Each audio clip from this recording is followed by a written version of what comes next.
dagiti interventions nga ramidon tapno maliklikan ng dagiti narway nga mapaspasamak nga desgrasya apo Vice Mayor. When adalati yan ay pasaiding nga CCTV ordinance nga masapol amin nga dagiti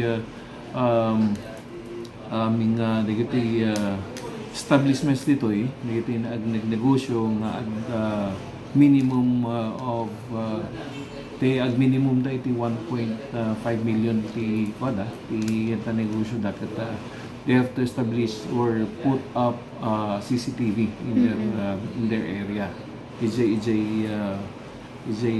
Saksakupan iti ti negosyo da.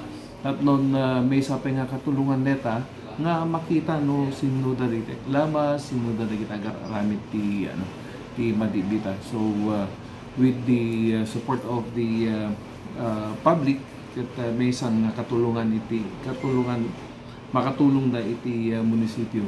Dati munisipyo adamon dati yung uray tayo nga avail tayo manin iti additional CCTVs nga may kabel dito ili nga solsonayin to strategic places and of course to the barangays also concerning the giti mga typhoon and flooding these ay tatlong ma-monitor dito. Ngam kumusta Vice iti helmet policy dito ili tayo? Dito sulsuna ngamin ket adda dati request mi iti PNP na mabalikat dito poblasyon katawad tayo sa helmet ket kadati riding in tandem. So DJ kami dito kitain tayo dito hanggang di napasamak sa idi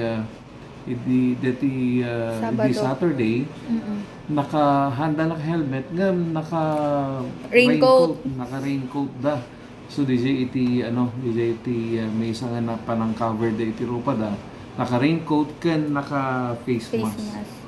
So at tutudo nga naka face mask talagang adda balak da di